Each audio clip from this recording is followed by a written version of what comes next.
ശബരിമല യുവതീ പ്രവേശന case supreme കോടതി വീണ്ടും പരിഗണിക്കുമ്പോൾ സർക്കാർ നിലപാട് പഴയത് തന്നെ ആകുമെന്നാണ് ലഭിക്കുന്ന സൂചനകൾ. ഒന്നാം പിണറായി സർക്കാർ നൽകിയ യുവതീ പ്രവേശനം ആകാമെന്ന സത്യവാങ്മൂലത്തിൽ യാതൊരു മാറ്റവും വരുത്താൻ പിണറായി സർക്കാർ ആലോചിക്കുന്നില്ല. തൽക്കാലം തിരഞ്ഞെടുപ്പിന് മുൻപ് ഒന്നും സംഭവിക്കാൻ സാധ്യതയില്ല എന്ന പ്രതീക്ഷയിലാണ് സർക്കാർ. യുവതീ പ്രവേശനത്തെ അനുകൂലിച്ച് പിണറായി സർക്കാർ സ്വീകരിച്ച നിലപാടിന്റെ കൂടി അടിസ്ഥാനത്തിലാണ് 2016 സെപ്റ്റംബർ 28 സുപ്രീം കോടതി വിധിയുണ്ടായത്. പക്ഷേ 2019 ലോക്സഭാ തിരഞ്ഞെടുപ്പിൽ ഈ വിഷയം LDFന് വലിയ തിരിച്ചടിയുണ്ടാക്കി. അതിനുശേഷം വിഷയം ഒതുക്കിവെക്കാനാണ് സർക്കാരും LDFും ശ്രമിച്ചത്. യുവതീ പ്രവേശനത്തിൽ സർക്കാരിന്റെയും CPMന്റെയും നിലപാട് മാറ്റിയതായി എവിടെയും വ്യക്തമാക്കിയിട്ടില്ല. എന്നാൽ യുവതീ പ്രവേശനം വേണമെന്ന പരസ്യ നിലപാടും ഇപ്പോഴില്ല. നിലപാട് കോടതിയിൽ വ്യക്തമാക്കുമെന്ന് സർക്കാരും പറയുന്നു. ആ ഘട്ടമാണ് ഇപ്പോൾ ഉണ്ടായിട്ടുള്ളത്.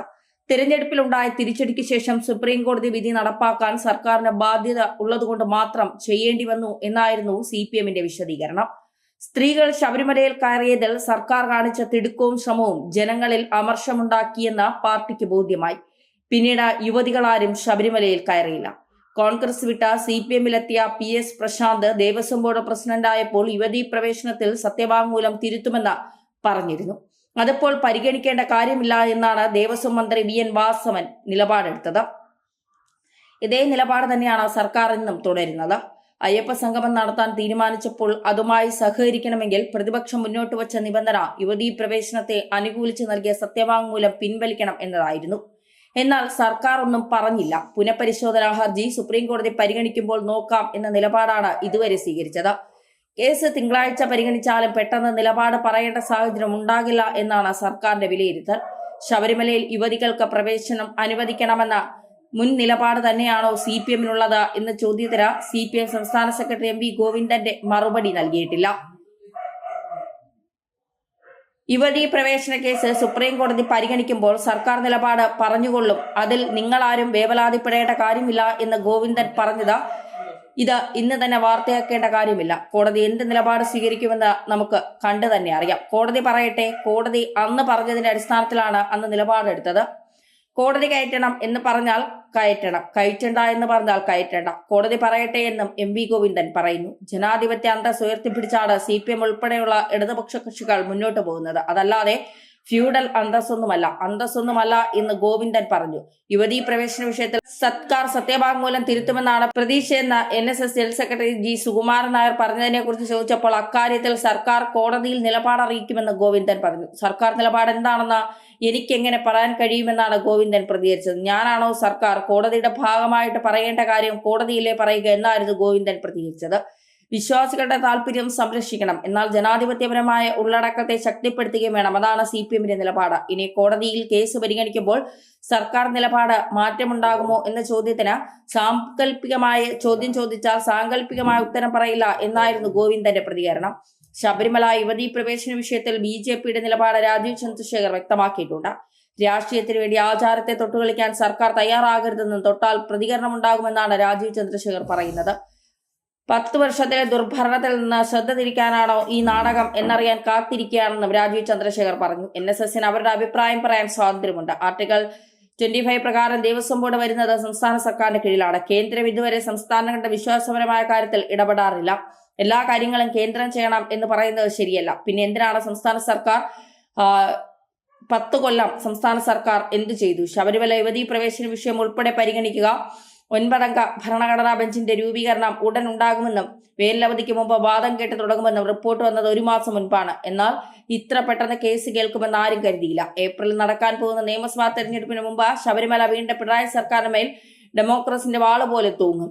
ശബരിമലയിൽ യുവതികളെ പ്രവേശിപ്പിക്കുന്നതിൽ തെറ്റില്ലെന്ന് കാണിച്ച് പിണറായി സർക്കാർ സുപ്രീം കോടതിയിൽ സമർപ്പിച്ച സത്യവാങ്മൂലമാണ് വിനയായി മാറിയത്.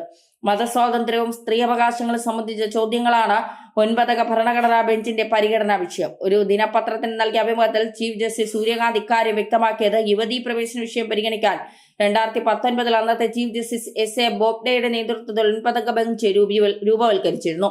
ആ ബെഞ്ചിലെ അംഗങ്ങളിൽ ഇപ്പോൾ സുപ്രീം കോടതിയിലുള്ള ഏക ജഡ്ജി നിലവിലെ ചീഫ് ജസ്റ്റിസ് സൂര്യകാന്താണ്. മതസ്വാതന്ത്ര്യവും സ്ത്രീയുടെ അവകാശങ്ങളും തമ്മിൽ ബന്ധപ്പെട്ടുള്ള ഹർജിയുടെ വാദം കേൾക്കാനായി 9 ജഡ്ജിമാർ അടങ്ങുന്ന ഭരണഘടനാ ബെഞ്ച് രൂപീകരിക്കാനുള്ള സാധ്യത പരിശോധിക്കുമെന്ന് പറഞ്ഞപ്പോഴായിരുന്നു ചീഫ് ജസ്റ്റിസ് ശബരിമലയെ പരാമർശിച്ചത്. എല്ലാ പ്രായത്തിലുള്ള സ്ത്രീകളെ ശബരിമല ക്ഷേത്രത്തിൽ പ്രവേശിപ്പിക്കണമെന്ന സുപ്രീം കോടതി ഉത്തരവ് പുനഃപരിശോധിക്കണമെന്ന് ആവശ്യപ്പെടുന്ന ഹർജികൾ ഉൾപ്പെടെയുള്ള കേസുകൾ പരിഗണനയിലുണ്ട്. പള്ളികളിൽ സ്ത്രീകൾക്ക് പ്രവേശനം നിരോധിക്കുന്നത് ചോദ്യം ചെയ്തുള്ള ഹർജികൾ, സമുദായത്തിന് പുറത്ത് വിവാഹം കഴിക്കുന്ന പാഴ്സി സ്ത്രീകൾക്ക് ക്ഷേത്രപ്രവേശനം വിലക്കുന്നത് ചോദ്യം ചെയ്തുള്ള ഹർജി എന്നിവയും ഈ വിഭാഗത്തിലുണ്ട്. ശബരിമല യുവതീ പ്രവേശന വിഷയം പരിഗണിക്കാൻ 2019 9 ബെഞ്ച് രൂപീകരിച്ചു. എന്നാൽ ഒന്നും നടന്നില്ല. ഏതു പ്രായത്തിലുള്ള സ്ത്രീകൾക്ക് ശബരിമലയിൽ പ്രവേശനം സുപ്രീം കോടതി അനുവദിച്ചത് 2018 സ്ത്രീകളെ ദൈവമായി ആരാധിക്കുന്ന രാജ്യമാണ് ഇന്ത്യ. സ്ത്രീകളോട് ഇരട്ടത്താപ്പ് കാണിക്കുന്നത് തരം താഴ്ത്തലിന് തുല്യമാണ്. വിശ്വാസത്തിന്റെ കാര്യത്തിൽ സ്ത്രീകളോട് വിവേചനം പാടില്ല. ശാരീരികവും ജൈവികവുമായ നിലകൾ കണക്കിലെടുത്താകരുത് ദൈവവുമായുള്ള ബന്ധം വിലയിരുത്തേണ്ടതെന്നും ചീഫ് ജസ്റ്റിസ് ദീപക് മിശ്ര അന്ന് പറഞ്ഞു. വിധി എല്ലാ ക്ഷേത്രങ്ങൾക്കും ബാധകമാണെന്നും കോടതി നിരീക്ഷിച്ചിരുന്നു. സ്ത്രീകൾ പുരുഷന്മാരെക്കാൾ താഴ്ന്നവരല്ല. ശബരിമലയിലെ ആചാരം ഹിന്ദു സ്ത്രീകളുടെ അവകാശം ഹനിക്കുന്നതാണ്. അയ്യപ്പ വിശ്വാസികൾ പ്രത്യേക സമുദായമല്ല. ലിംഗവിവേചനം ഭക്തിക്ക് തടസ്സമാകരുത്. 10നും 50നും ഇടയിൽ പ്രായമുള്ള സ്ത്രീകൾക്ക് പ്രവേശനം അനുവദിക്കാത്തത് ഭരണഘടനാ വിരുദ്ധമാണെന്ന് സുപ്രീം കോടതി വിലയിരുത്തിയിരുന്നു. അതേസമയം 5 അംഗ ഭരണഘടനാ ബെഞ്ചിലെ 4 ജഡ്ജിമാർ ഒരേ അഭിപ്രായം കുറിച്ചപ്പോൾ ഏക വനിതാ ജഡ്ജിയായ ഇന്ദു മൽഹോത്ര വിയോജിച്ചു. ജസ്റ്റിസ് നരിമാൻ പ്രത്യേക വിധി പ്രസ്താവന നടത്തിയെങ്കിലും ചീഫ് ജസ്റ്റിസിന്റെ അഭിപ്രായത്തോട് യോജിച്ച് ഏത് പ്രായത്തിലുള്ള സ്ത്രീകൾ അയ്യപ്പന്റെ മുന്നിൽ ഒരേപോലെയാണ്. ആർത്തവകാലത്തിന്റെ അടിസ്ഥാനത്തിൽ ക്ഷേത്രത്തിൽ സ്ത്രീകളെ വേർതിരിക്കുന്നത് ശരിയല്ല എന്നും 50നും 10നും ഇടയിൽ പ്രായമുള്ളവരെ ശബരിമല ക്ഷേത്രത്തിൽ പ്രവേശിപ്പിക്കാത്തതിന് ഭരണഘടനയിലെ 26ാം അനുച്ഛേദത്തിന്റെ പിൻബലമില്ല. 41 ദിവസത്തെ വ്രതം സ്ത്രീകൾക്ക് എടുക്കാനാകില്ലെന്ന വാദം അംഗീകരിക്കാനാകില്ല. സ്ത്രീകളെ ദുർബലരായി കാണുന്നത് ഈ വാദമാണെന്നും ജസ്റ്റിസ് നരിമാൻ വാദിച്ചിരുന്നു. ആർത്തവത്തിന്റെ പേരിൽ സ്ത്രീകൾക്ക് പ്രവേശനം അനുവദിക്കാതിരിക്കുന്നത് ഭരണഘടനാ വിരുദ്ധമാണെന്നും ജസ്റ്റിസ് DY ചന്ദ്രചൂഡ് നിരീക്ഷിച്ചു. സ്ത്രീകളെ തരം താഴ്ത്തുന്ന വിശ്വാസങ്ങൾക്ക് അംഗീകാരം നൽകാൻ കോടതിക്ക് സാധ്യമല്ല. മതനിയമങ്ങൾ വെച്ചുപുലർത്താൻ മതങ്ങൾക്ക് അധികാരമുണ്ട്. എന്നാൽ ഏത് രീതിയിലുള്ള മതനിയമങ്ങളും ഭരണഘടനയുമായി യോജിച്ചു പോകുന്നതായിരിക്കണമെന്നും ചന്ദ്രചൂഡ് വ്യക്തമാക്കിയിരുന്നു. ഹർജിക്കാർ ഉയർത്തിയ പ്രശ്നങ്ങൾ എല്ലാ മതങ്ങളെയും ബാധിക്കുന്നുവെന്നായിരുന്നു ജസ്റ്റിസ് ഇന്ദു മൽഹോത്രയുടെ വിധി. മതവികാരങ്ങൾ ഉൾപ്പെടെ വിഷയങ്ങളിൽ കോടതി ഇടപെടാതിരിക്കുന്നതാകും അഭികാമ്യമെന്ന് അവർ വ്യക്തമാക്കി. ചീഫ് ജസ്റ്റിസ് ദീപക് മിശ്ര, ജഡ്ജിമാരായ റോഹിംഗൺ നരിമാൻ, MM ഖാൻവിൽക്കർ, DY ചന്ദ്രചൂഡ്, ഇന്ദു മൽഹോത്ര എന്നിവർ ഉൾപ്പെടുത്തായിരുന്നു 5 അംഗ ബെഞ്ച്. ഇന്ത്യ യങ് ലോയേഴ്സ് അസോസിയേഷനാണ് പ്രധാന ഹർജിക്കാർ. 2017 ഒക്ടോബർ 13 ശബരിമല കേസ് സുപ്രീം കോടതി ഭരണഘടനാ ബെഞ്ചിലേക്ക് മാറ്റിയത്. ഭരിക്കുന്നതാരായാലും സുപ്രീം കോടതിക്ക് മുന്നിൽ സ്റ്റേറ്റ് ഓഫ് കേരള മാത്രമേയുള്ളൂ. ഭരണം മാറി എന്ന് പറഞ്ഞ് സംസ്ഥാന സർക്കാർ നിലപാട് മാറ്റാനാകുമോ എന്ന് ശബരിമല കേസ് പരിഗണിക്കവേ 2016 സുപ്രീം കോടതി ചോദിച്ചതും അതുകൊണ്ടാണ്. ശബരിമല യുവതീ പ്രവേശനത്തെ അനുകൂലിച്ച LDF സർക്കാർ 2017 നൽകിയ സത്യവാങ്മൂലം പിൻവലിക്കുകയാണെന്ന് UDF സർക്കാർ പറഞ്ഞപ്പോഴായിരുന്നു ജസ്റ്റിസ് ഇത്തരത്തിൽ പരാമർശിച്ചത്.